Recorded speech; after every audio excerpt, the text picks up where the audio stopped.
একদিকে মানুষ বিদ্যুতের যন্ত্রণায় নাজেহাল, অন্যদিকে বিদ্যুৎ নিগম কর্মীদের মিথ্যা প্রতিশ্রুতি এবং মিথ্যা আশ্বাস ভুক্তভোগী সাধারণ মানুষদের আরো ক্ষিপ্ত করে তুলেছে, যার ফলে মানুষ ক্ষিপ্ত হয়ে বিদ্যুতের যন্ত্রণায় পথ অবরোধ, বিদ্যুৎ অফিসে তালা ঝোলানো সহ বিদ্যুতের সমস্যা সমাধানে বিভিন্নভাবে জোরালো প্রতিবাদ গড়ে তুলেছে। ঠিক একইভাবে রানীখামার ঝরঝরিয়াস্থিত সূর্যমণিনগর বৈদ্যুতিক সাব ডিভিশন অফিস সংলগ্ন এলাকায় গত 4 দিন ধরে বিদ্যুৎহীন অবস্থায় ভুগছে। বিদ্যুতের অভাবে ওই পাড়ার মানুষ পানীয় জল সংগ্রহ করতে পারছে না। তাদের পাড়ার বিদ্যুতের সমস্যার সমাধানের জন্য স্থানীয় আমতলী বিদ্যুৎ নিগম অফিসে এবং বিদ্যুৎ নিগমের টোল ফ্রি নাম্বারে তাদের পাড়ার বিদ্যুতের সমস্যার কথা জানালেও তাদের সমস্যা সমাধানে বিদ্যুৎ নিগম কর্মীদের পাঠানো হচ্ছে না বলে মিথ্যা আশ্বাস দিয়ে চলছে। কিন্তু দিন পেরিয়ে রাত হলেও গত 4 দিন ধরে বিদ্যুৎ নিগম অফিসের কোনো কর্মী তাদের পাড়ায় বিদ্যুৎ সমস্যা সমাধানে দেখা মিলছে না বলে অভিযোগ। ভুক্তভোগী সাধারণ মানুষরা অভিযোগ একভাবে গত 4 দিন ধরে বিদ্যুৎ অফিসের পক্ষ থেকে তাদেরকে মিথ্যা আশ্বাস দিয়ে যাচ্ছে। অবশেষে বাধ্য হয়ে বৃহস্পতিবার রাত 10টা নাগাদ ভুক্তভোগী পাড়ার সাধারণ মানুষ তাদের এই বিদ্যুতের সমস্যা থেকে মুক্তি পেতে ঝরঝরিয়াস্থিত সূর্যমণিনগর বৈদ্যুতিক সাব ডিভিশন অফিস ঘেরাও করে। বৈদ্যুতিক সাব ডিভিশন অফিস থেকে তাদেরকে বলে দেওয়া হয় যে ভেতরের বৈদ্যুতিক টেকনিশিয়ানগুলি দেখে এলাকার বৈদ্যুতিক লাইনের সমস্যাগুলির বিষয়ে তারা অবগত নয়।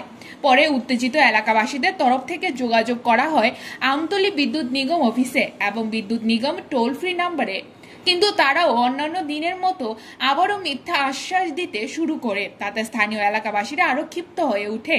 স্থানীয় এলাকাবাসীরা জানিয়েছেন, শুক্রবারের মধ্যে যদি তাদের বিদ্যুতের সমস্যার সমাধান না হয় তারা আরো বৃহত্তর আন্দোলন গড়ে তুলতে বাধ্য হবে। কি সমস্যা এখানে কি লিগাইলেন আপনারা? আমরা তুফান 2 দিন তুফান গেল, তুফানের ভিতরে কারেন্ট নাই, আইসে গেছে। তারপর তুফান বর্ধমানের পর থেকে আজকে 4 দিন হয়েছে, আজকে অব্দি আমরা পুরো এরিয়াতে কারেন্ট নাই। আমরা 19-12-তে কল করছি। প্রথম তুফান যখন বদ্ধ হয়েছে তখন তো কল করে না, তারা খালি নাম্বার কল করার পরে নাম্বার বিজি একদিন গেছে নাম্বার বিজি হয়েছে। তারপর তো অনেক কল করলে কল ডুবে, কিন্তু তারা যে লোক আছে না হেল্প সেন্টার কথা কন যায় না। আমরা যে আইডির মাধ্যমে আমরা কমপ্লেন জানাইছি ওরা তারা উল্টা রিটার্ন কল করে আমরা সমস্যার কথা করলে তারা আমরা লোক পাঠাইতেছি, ঠিক করে দিব, লোক আইতে আছে, এইসব কয়ে আজকে 4 দিন হয়ে গেছে। পর্যন্ত আমরা যে কারেন্ট নাই, আমরা বাড়ি করে কারোর জল নাই, খাওয়ানোর জল পর্যন্ত নাই। আচ্ছা 4 দিন ধরে আমরা ঘুম নাই, রাত্রেবেলা গরমের যন্ত্রণা, কিন্তু আমরা কোনোখানে এটা সংশোধন পাইতেছি না।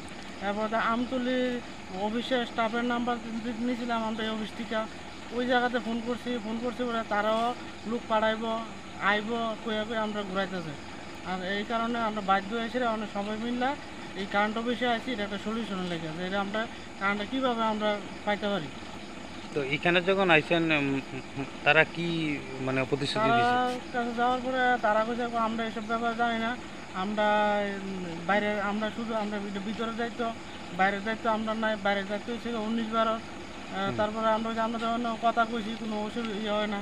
তারপর তারা আমরা কথা কয়ে একটা নাম্বার দিয়ে দিচ্ছে, বুঝে ওই নাম্বারে কথা কয়ে সেটা দেওয়া এটা প্রমোশন হইব। ওই নাম্বারে ফোন করলে ফোন ধরেই না। আচ্ছা, এখন মানে আপনারা এখানে কয় পরিবার আছেন? আমরা এখানে আছি 7 পরিবার। আচ্ছা, কি চাইতেছেন এখন বিষয়টা? আমরা কারেন্ট লাগে, কারেন্ট ছাড়া জল নাই, আমরা ঘুমাইতে পারি না। এই গরমের মধ্যে কে ঘুমাইতে পারে? খাওয়ার জল নাই, আমরা যে বাথরুমে গেলে যে ইউজ করবো এই জলও নাই। কোন এলাকায় এটা? এটা হচ্ছে মধুবন জর্জরি এলাকা ধরে। তো হ্যাঁ, এখানে যে আইছেন এটা মানে কি অফিস এটা? এটা এই তো পাওয়ার অফিস। Bureau report, জনদর্পণ।